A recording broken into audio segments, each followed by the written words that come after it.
What makes you happy? Well, if you ask my 3-year-old son, he would say, milk. Hopefully that's not your answer, but most of us would really struggle to tell someone else what really does make us happy. That's why it's so awesome. That's what is so awesome about kids. They always tell you the truth. That is what's so awesome about kids. They always tell you what they are really thinking. Let's all learn from that a little bit. Far too often, I think we forget to ask ourselves this question. What truly makes us happy? More money won't make you happier. Sometimes you may actually find that more money equals more problems.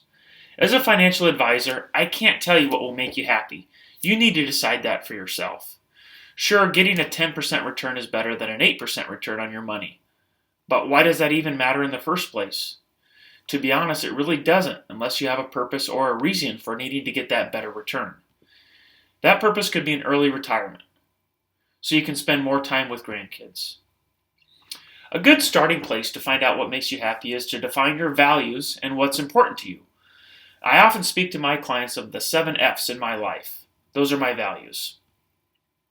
They currently are faith, family, fitness, fun, fellowship, friends, and finances. These will change over time for me as I place more emphasis in certain areas of my life over others.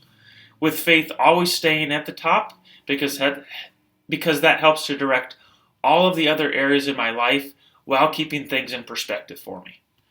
It's really cool when I can combine more than one of my values in a single event. For example, playing basketball at the Catholic school in town and having a prayer after we're done playing. That has at least 4 of my values right there. So what does this have to do with personal finance? Let me get to that. Defining your values and what's important to you will bring meaning to why you are working so hard, saving, budgeting, sacrificing today, etc. If you have meaning and a purpose behind for why you're budgeting, it'll make it that much easier to do. I always tell my clients to put your money and time to work in areas of your life that will actually make you happy. Money is a trade for time for many of us. Always keep that in mind. Did you notice how food wasn't one of my top values? Me eating out 5 times a week or having a steak every night isn't going to bring any more value into my life, so I simply don't do that right now. I want you to think about the relationship between your money and your time. You have a job where you put in time and get paid money. Then you use that money in your life to live the life you want. In order to start living your best life today, you need to be cognizant of what really makes you happy. Here's a great example for you.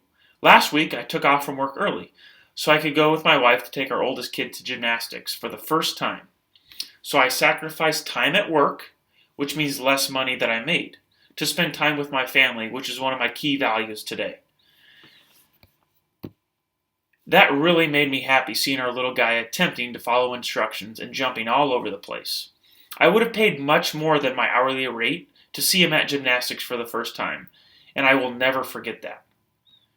I would encourage all of you to establish your values. It would be awesome to do this as a family or as a couple. Spend your money on things that you actually value. And ask yourself the question, what makes me happy?